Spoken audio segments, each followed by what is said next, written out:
Hello friends, welcome to Indian study पर आपका स्वागत है। दोस्तों, आज की इस वीडियो में मैं आप लोगों के लिए जीके का टेस्ट लेकर के आया हूं, जो कि आपके आने वाले एग्जाम्स यूपी जेल ऑर्डर के लिए बहुत ही ज्यादा इंपॉर्टेंट है। क्योंकि इस वीडियो में मैंने यूपी जीके क्वेश्चंस को भी कवर किया हुआ है।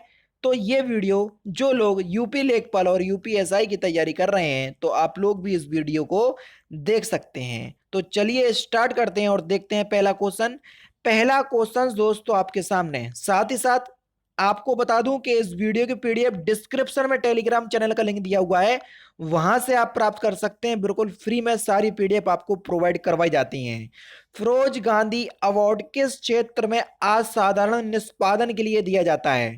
तो किस क्षेत्र में दिया जाता है? तो आपका सही आंसर हो जाएगा पत्रकारिता के क्षेत्र में, यानी कि इस क्वेश्चंस का दूसरा ऑप्शन बिल्कुल करेक्ट है। इंपॉर्टेंट क्वेश्चंस जल्दी बताइए।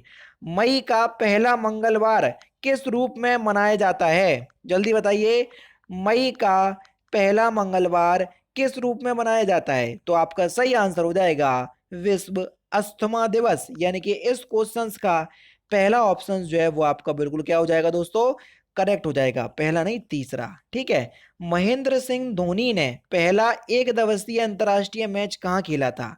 वेरी इंपॉर्टेंट क्वेश्चंस, लगा लो इसे, क्योंकि आप सभी लोग जानते हैं महेंद्र सिंह धोनी ने इसी वर्ष संन्यास ले लिया। तो इसलिए ये क्वेश्चंस आपका बहुत इंपॉर्टेंट बनेगा। तो महेंद्र सिंह धोनी ने अपना जो पहला मैच जो है ना, ये एक दिवसीय मैच यानी कि वनडे इंटरनेशनल की बात हो रही है, 23 दिसंबर 2004 को चटगांव में बांग्लादेश के विरुद्ध अपना प्रथम एक दिवसीय अंतर्राष्ट्रीय प्रदर्शन किया। ठीक है ना? यानी कि इस क्वेश्चंस का पहला ऑप्शन जो है वो आपका बिल्कुल क्या हो जाएगा? करेक्ट हो जाएगा। अब यहाँ चिttगोंग लिखा, तो ये चटगांव का नाम है। क्या? चटगांव। तो इस बात को भी आप याद रखना। बेसिकली देश का नाम पूछा जाएगा तो आप बांग्लादेश याद कर लो, इतना आपका काम हो जाएगा, क्योंकि बांग्लादेश में एक ही क्रिकेट स्टेडियम है जो कि चटगांव में है। बस काम खत्म। कुतुब मीनार के पास स्थित लौह स्तंभ अपनी किस खूबी के कारण वैज्ञानिकों का ध्यान अपनी ओर खींचता है? तो इसकी खूबी क्या है? तो आप सभी लोग जानते हैं कि ये जन प्रतिरोधकता है। चौथा ऑप्शन है आपका बिल्कुल करेक्ट। अब आप सभी लोग जानते हैं कुतुब मीनार का जो निर्माण है ये किसने करवाया था? कुतुबुद्दीन ऐबक ने। और वो दिल्ली सल्तनत का था। दिल्ली सल्तनत 1206 से स्टार्ट होकर 1526 में खत्म हुई थी। आज चल रहा है आपका 2020, यानी कि लगभग लगभग 800 साल पुराना है। और 800 साल पुराना हो गया फिर भी उसमें कोई जंग नहीं लगी। तो वैज्ञानिकों का अपनी ओर ध्यान आकर्षित करता है। क्यों? क्योंकि वैज्ञानिक भी अचंभित हैं कि इसमें जंग क्यों नहीं लगी, जबकि ये लोहे का बना हुआ है। तो इस बात पे वैज्ञानिक भी बड़े अचंभित रहते हैं। नेक्स्ट क्वेश्चन से आपका कि हवा संतृप्त होने पर फिल इन द ब्लैंक्स को नहीं रोक सकती। अगर हवा संतृप्त है तो यह अधिक जलवाष्प को नहीं रोक सकती, यानी कि इस क्वेश्चंस का पहला ऑप्शन जो है वो आपका बिल्कुल क्या हो जाएगा? करेक्ट हो जाएगा। निम्नलिखित में से किस देश में सबसे बड़ा वन क्षेत्र है? देश की बात हो रही है। भारत में राज्यों की बात हो तो मध्य प्रदेश, लेकिन अगर देश की बात हो तो कौन सा देश है? तो वो है आपका रूसी परिसंघ, यानी कि तीसरा ऑप्शन रूस है। यानी कि तीसरा ऑप्शन आपका बिल्कुल क्या हो जाएगा? करेक्ट हो जाएगा। 8 सितंबर को मनाए जाने वाले विश्व साक्षरता दिवस की घोषणा किसके द्वारा की गई थी? जल्दी बता दो। 8 सितंबर को जो हम मनाते हैं विश्व साक्षरता दिवस, तो किसके द्वारा इसकी घोषणा की गई थी? तो आपका सही आंसर हो जाएगा यूनेस्को, यानी कि दूसरा ऑप्शन आपका बिल्कुल क्या हो जाएगा? करेक्ट हो जाएगा। ज्यादा आगे नहीं बढ़ो, बस यूनेस्को आपका बिल्कुल सही आंसर है। ठीक है ना? तो ये इस तरीके से आप याद कर लो। नेक्स्ट क्वेश्चन की तरफ बढ़ते हैं। महाभारत का मूल नाम क्या था?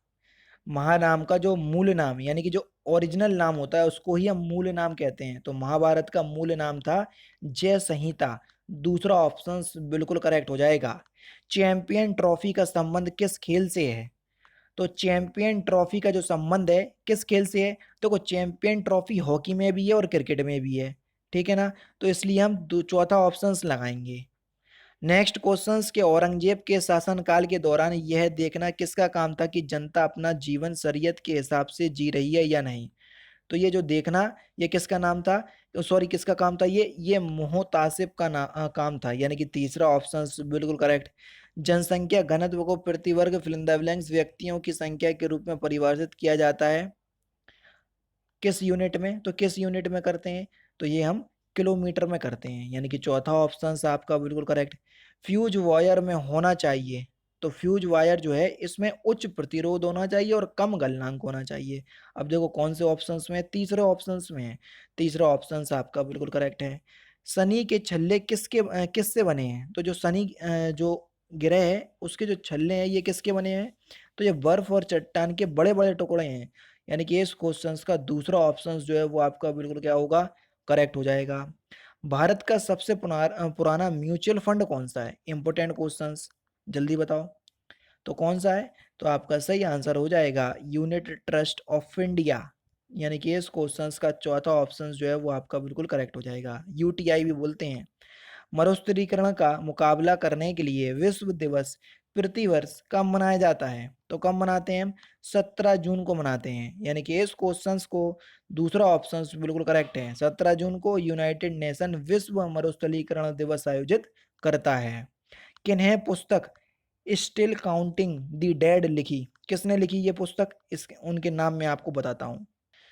नाम ये रहे फ्रांसिस हैरिसन, फैजल दोएज, जेके रोलिंग, या इनमें से कोई नहीं। थोड़ा सा आपको मतलब कम दिख रहा होगा तो माफ़ी चाहूँगा, क्योंकि मैं थोड़ा बाहर हूँ, पता है आप लोगों को, इसलिए बार बार नहीं बताऊंगा। तो आपका सही आंसर हो जाएगा फ्रांसिस हैरिसन, यानी कि पहला ऑप्शन करेक्ट।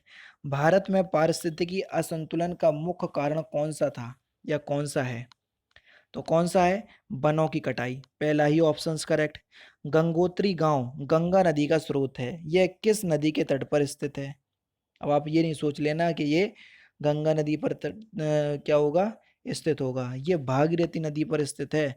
दूसरा ऑप्शन आपका बिल्कुल करेक्ट है। भारत के उत्तराखंड राज्य में है, ये उत्तरकाशी जिले के नगर पंचायत में गंगोत्री शहर स्थित है।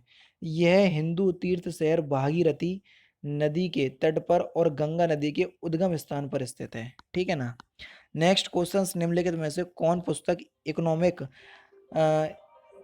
इकोनॉमिक नाइटमेयर ऑफ इंडिया के लेखक हैं, तो कौन है, जल्दी बताओ। तो सही आंसर है आपका चरण Singh. Economic nightmare of India जो पुस्तक है चरण सिंह ने लिखी। प्रथम अंतर्राष्ट्रीय पृथ्वी शिखर सम्मेलन कहाँ हुआ था, ये क्वेश्चंस आपका पूछा जा चुका है एग्जाम में, मुझे याद नहीं है कौन से एग्जाम में पूछा जा चुका है, लेकिन पूछा जा चुका है। ये ब्राजील के रियो डी जेनेरियो में हुआ था, तो यानी कि पहला ही ऑप्शन आपका बिल्कुल करेक्ट है। निम्नलिखित में से कौन सा जीवाश्म ईंधन है, तो जीवाश्म ईंधन कौन सा है, तो आपका सही आंसर हो जाएगा इनमें से कोई नहीं। लकड़ी, पवन, यूरेनियम कोई भी जीवाश्म ईंधन नहीं है, क्योंकि मृत जीवों के अव्ययी अपघटन के रूप में प्राकृतिक प्रक्रियाओं द्वारा गठित ईंधन को जीवाश्म ईंधन कहते हैं। इस प्रकार के ईंधन में जैसे कोयला हो गया, प्राकृतिक गैस हो गया, पेट्रोलियम, ये सभी आते हैं, ये थोड़ी ना आते, इसलिए चौथा ऑप्शन करेक्ट। नेक्स्ट क्वेश्चन, निम्नलिखित में से किस राज्य का लोकसभा के संसद सदस्य के रूप में दूसरा सर्वाधिक प्रतिनिधित्व है। पहला तो उत्तर प्रदेश का है, सबको पता, लेकिन दूसरा किसका है, जल्दी बताओ, एग्जामिनर ने घुमा के पूछ लिया। तो दूसरा किसका है, तो आपका सही आंसर हो जाएगा महाराष्ट्र का, यानी कि चौथा ऑप्शन आपका बिल्कुल करेक्ट है। उत्तर प्रदेश में सर्वाधिक 80 सीटें हैं लोकसभा की, ठीक है, और 48 संसद सदस्यों के साथ जो है महाराष्ट्र दूसरे स्थान पर है, यानी कि महाराष्ट्र में 48 हैं, ठीक है, उत्तर प्रदेश में तो 80 हैं, सभी लोग जानते हैं। भारतीय संविधान की कौन सी अनुसूची भारतीय भाषाओं की मान्यता से संबंधित है, तो 8वीं अनुसूची में है सभी भाषाएं, कितनी, 22 भाषाओं को संवैधानिक भाषा का दर्जा दिया गया है 8वीं अनुसूची के तहत, यानी कि इस क्वेश्चन का दूसरा ऑप्शन जो है वो आपका बिल्कुल करेक्ट हो जाएगा। 2011 की जनगणना के अनुसार भारत के किस राज्य का अनुसूचित जनजाति जनसंख्या का प्रतिशत अनुपात सर्वाधिक है, प्रतिशत अनुपात के बारे में पूछा है, तो किस राज्य का है, तो ये मिजोरम का है, ठीक है। चौथा ऑप्शन जो है वो आपका बिल्कुल करेक्ट हो जाएगा। नेक्स्ट क्वेश्चन की तरफ बढ़ते हैं। मुगल व राजपूतों के बीच खानवा का युद्ध कब हुआ था, सभी लोग जानते हैं, पानी कब पिया था, 1500, जल्दी बताओ, पानी पिया था 1526 में, खाना खाया था 1527 में, तो खानवा का युद्ध हुआ था आपका दूसरा ऑप्शन बिल्कुल करेक्ट 1527 में। किस किस के बीच हुआ था, आगरा के समीप खामनवा नामक गांव में लड़ा गया था। इस युद्ध में राजपूतों राजा राणा सांगा की मुगल शासक बाबर के हाथों क्या हो गई थी, पराजय हो गई थी। गांधी जी द्वारा दांडी यात्रा प्रारंभ की गई कब, तो गांधी जी द्वारा जो दांडी यात्रा है ये कब प्रारंभ की गई, तो आप सभी लोग जानते हैं कि दांडी यात्रा का जो प्रारंभ है 12 मार्च 1930 को किया गया था, यानी कि इस क्वेश्चंस का तीसरा ऑप्शन करेक्ट। जब एग्जामिनर को हार्ड क्वेश्चंस पूछना होता है तो वो यही करता है कि डेट लिख देता है पूरी। 1930 तो सबको पता, लेकिन 12 मार्च नहीं पता होगा, इसलिए आप ये भी याद कर लो। स्वतंत्रता के पश्चात भारत के प्रथम गृह मंत्री कौन थे? तो प्रथम गृह मंत्री कौन थे? तो सरदार वल्लभ भाई पटेल जो है वो भारत के प्रथम गृह मंत्री थे।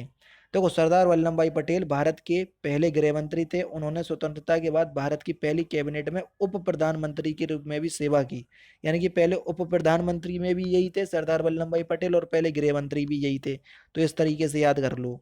ठीक है, नेक्स्ट क्वेश्चन से आपका कि निम्नलिखित में से कौन से वर्ष 1967 से 1969 की अवधि में भारत के राष्ट्रपति कौन रहे थे? क्योंकि इस वर्ष जो है वो योजना अवकाश पड़ा था, इसलिए ये क्वेश्चन आपसे पूछा जा रहा। तो कौन थे? डॉक्टर जाकिर हुसैन थे। दूसरा ऑप्शन बिल्कुल करेक्ट। निम्नलिखित में से निम्नलिखित में से क्या पृथ्वी के घूर्णन का परिणाम है?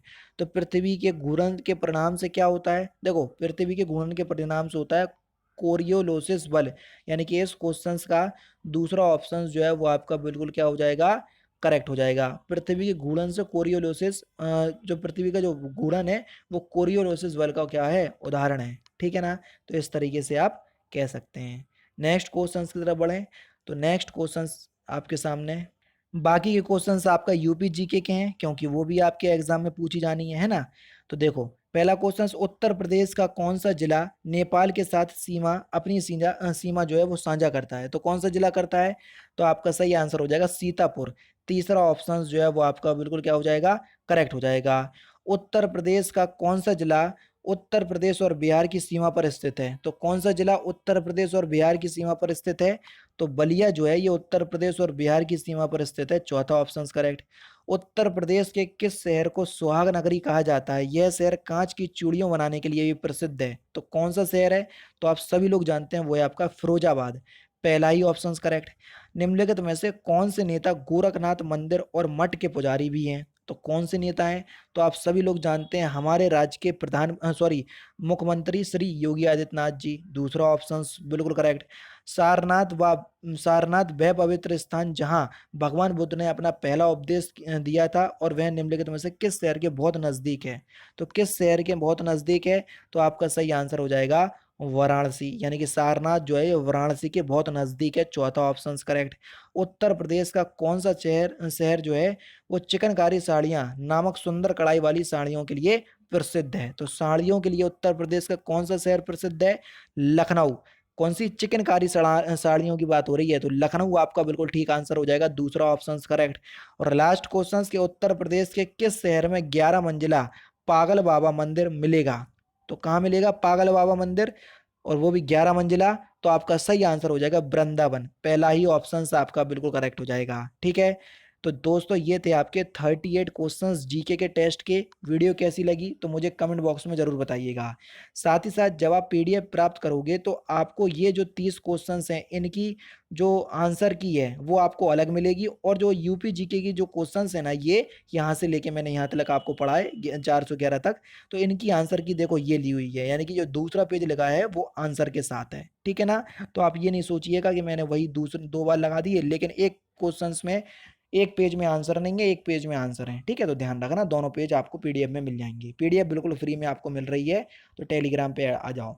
तो दोस्तों ये थी आपकी वीडियो कैसी लगी तो मुझे कमेंट बॉक्स में जरूर बताइएगा।